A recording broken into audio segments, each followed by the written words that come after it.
வணக்கம் மதுமிதாவின் காற்று வெளி நேயர்களே.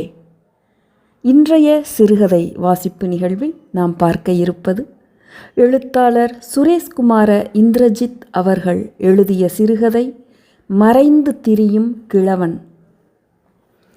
TCX 6838 என்ற எண்ணுள்ள என் ஸ்கூட்டரில் விருமாண்டியை பார்க்க சென்று கொண்டிருந்தேன். சாலையின் இருபுறமும் தென்னந்தோப்புகளும் வயல்வெளிகளும் மாறி மாறி வந்து கொண்டிருந்தன. விருமாண்டி என் நண்பன். ஓடும் ஆற்றின் கரைகளில் விருமாண்டி தேவர் குடும்பத்திற்கு சொந்தமான தென்னந்தோப்புகள் இருக்கின்றன.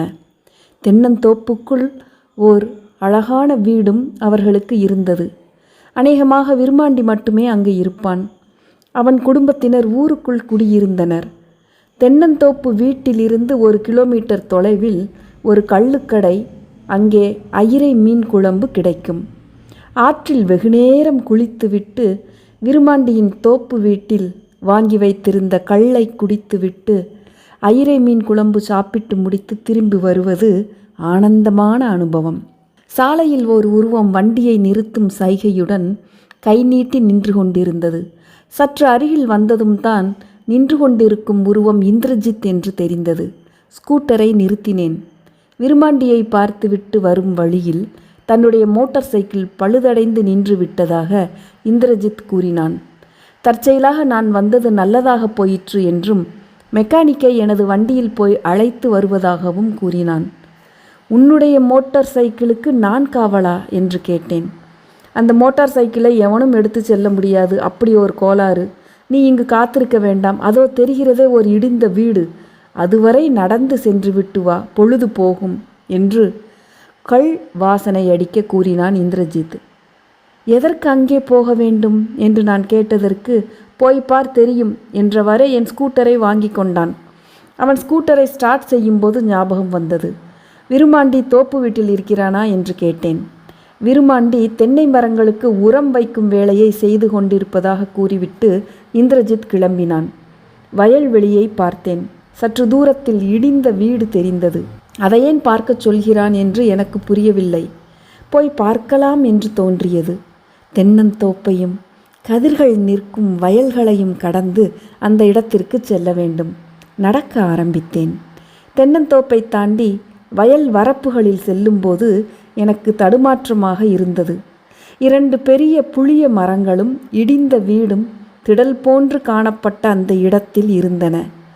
ஆள் அரவமற்ற இடம். நான் இடிந்த வீட்டை நோட்டமிட்டு கொண்டே உள்ளே ஜாக்கிரதை உணர்வுடன் நுழைந்தேன். உடைந்து கிடந்த சுவர்களின் மீது ஏறி நின்று உள்ளறையை நோக்கினேன். உத்திரம் ஒன்று குறுக்காக விழுந்து கிடந்திருந்தது. உள்ளறையின் ஜன்னலை பார்த்ததும் எனக்கு திகில் ஏற்பட்டது. துருப்பிடித்த ஜன்னல் கம்பிகளை பிடித்து கொண்டு நிலைத்த பார்வையுடன் ஒரு கிழ உருவம் நின்று கொண்டிருந்தது. நிலைத்திருந்த கண்கள் அசைந்து என்னை நோக்கின. பைத்தியம் போல எனக்கு தோன்றியது. உள்ளறையின் வாசலில் கிடந்த செங்கற் குவியலின் மீது ஏறி நின்று அந்த கிழ உருவம் என்னை நோக்கியது. குளித்து பலகாலம் ஆகியிருக்கும் போல அப்படி ஓர் அழுக்கு தோற்றம். அடர்ந்த வெள்ளை தாடி மீசை தலை முடிகளுக்கிடையே கண்கள் அசைந்து கொண்டிருந்தன. கிழவன் என்னை நோக்கி கேட்டான், நீ யார்? நான் என் பெயரை சொன்னேன். நீ வெள்ளைக்காரன் உளவாளியா? உண்மையை சொல், யார் நீ என்றான் கிழவன். எனக்கு ஒன்றும் புரியவில்லை. எந்த வெள்ளைக்காரன் என்றேன். எந்த வெள்ளைக்காரனா? அந்நியனை ஒப்புக்கொண்ட துரோகியா நீ என்றான் கிழவன். அந்நியன் போனது உங்களுக்கு தெரியாதா என்றேன். கிழவன் என்னை சற்று நேரம் உற்று பார்த்தான். அப்படித்தான் சிலர் சொல்கிறார்கள், ஆனாலும் நம்புவதுதான் சிரமமாக இருக்கிறது. நம்பி வெளியே வந்தால் திரும்பவும் சூடு வைத்து விடுவார்களோ என்றுதான் இப்படி திரிந்து கொண்டிருக்கிறேன். அந்நியர்களின் சூழ்ச்சியையும் தாட்சண்யமற்ற தன்மையையும் நான் நன்கு அறிந்திருக்கிறேன். அதனால்தான் நான் யோசித்து கொண்டிருக்கிறேன் என்றான் அவன். நீங்கள் எவ்வளவு காலமாக மறைந்திருக்கிறீர்கள் என்று கேட்டேன்.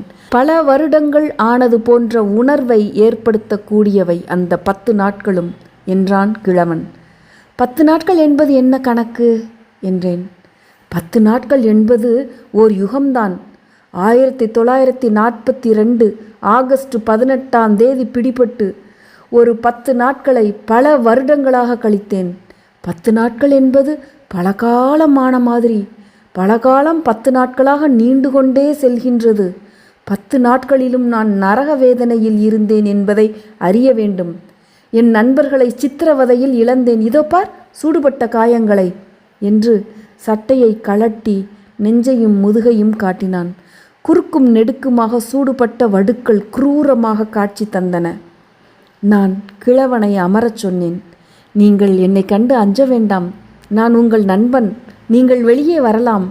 அந்நியன் இங்கு இல்லை என்பதுதான் உண்மை என்றேன். அந்நியன் இங்கு இல்லை என்றால் சுபாஷ் சந்திரபோஸ் வந்துவிட்டாரா? 1941 ஜனவரி 26 வீட்டு சிறையிலிருந்து தப்பித்த போஸ் வந்துவிட்டாரா? அவரிடமிருந்து கடிதம் கொண்டு வந்தால் நான் மறைவிலிருந்து வரலாம். திரிபுரா காங்கிரஸ் மாநாட்டில் நான் அவரை சந்தித்து பேசியிருக்கிறேன். போஸ் அன்று கோபத்திலும் வருத்தத்திலும் இருந்தார். நான் மிகவும் கொந்தளித்து போயிருந்தேன். அவர் என்னை சமாதானப்படுத்தும் நோக்கில் பேசினார் என்றான் கிழவன். நான் போஸ் இறந்து விட்டதாக கூறப்படுவதை கூறலாமா என்று நினைத்து பிறகு கூறாமல் பேச்சை மாற்றும் விதமாக, நீங்கள் எந்த கட்சியில் சேர்ந்திருந்தீர்கள் என்று கேட்டேன்.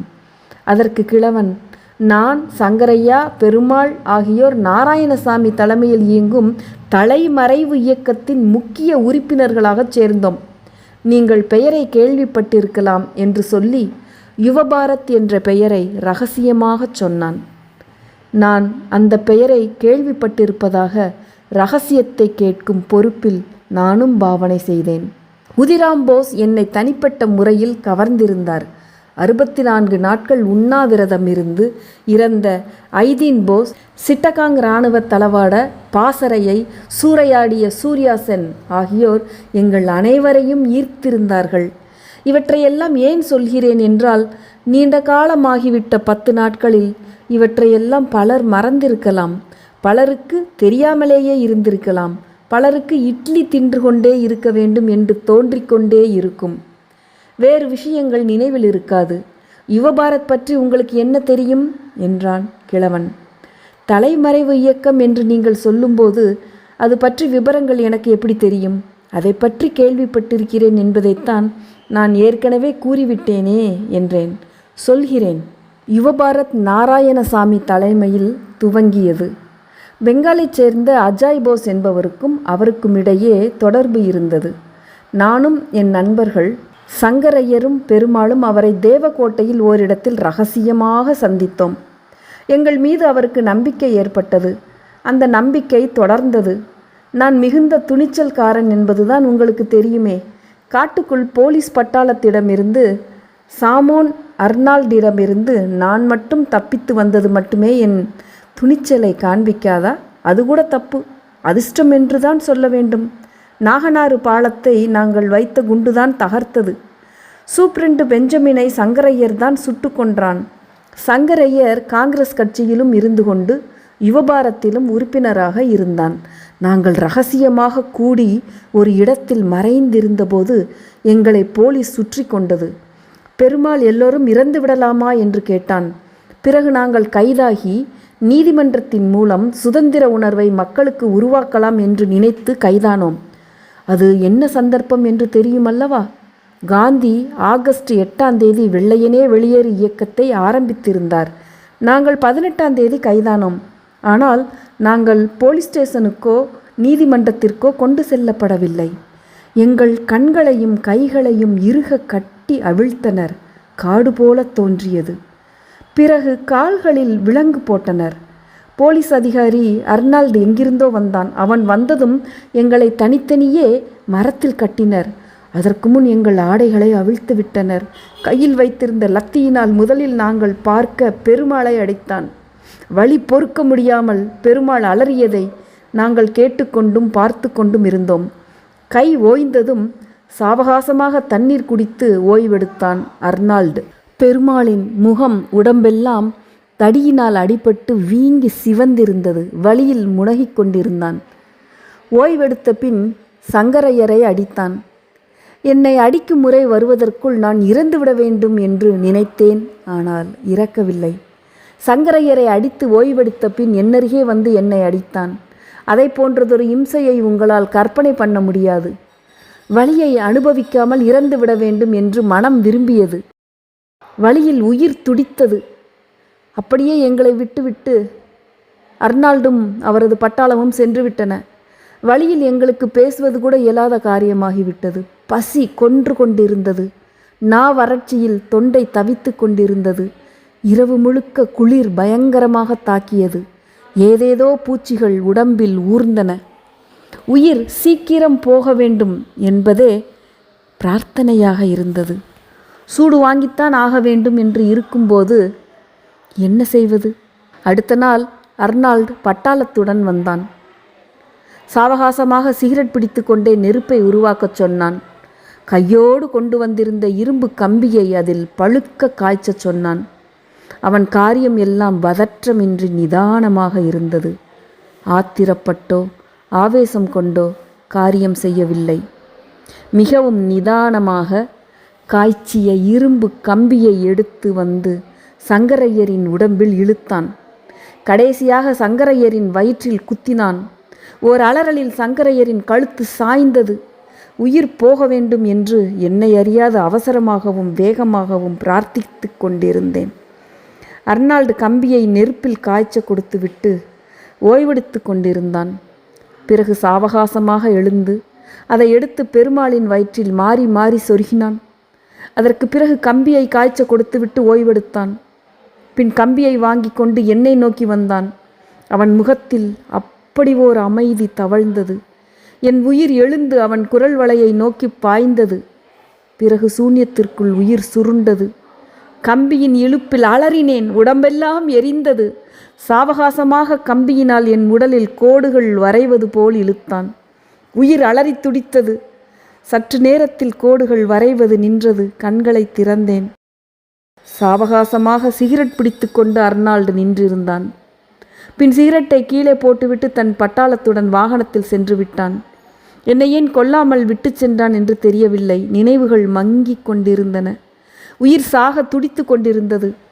யாரோ போலீஸ்காரர் வெள்ளையாக இருந்தார். வானத்திலிருந்து வந்த வெள்ளை போலீஸா அல்லது இயேசுநாதரா என்று தெரியவில்லை. என் கட்டுகளை அவிழ்த்தார். என் கால் விலங்குகளை உடைத்தார். மடியில் கிடத்தி வாயில் நீரூற்றினார். மருந்து போட்டார். என் காதருகே பிராயச்சித்தம் என்றார். போர்வையால் போர்த்தினார். வானத்தில் பறந்து மறைந்து சென்றார். பிறகு தோன்றினார். எனக்கு உணவூட்டினார். மறைந்தார். தோன்றினார். ஒரு நாள் மறைந்தே விட்டார்.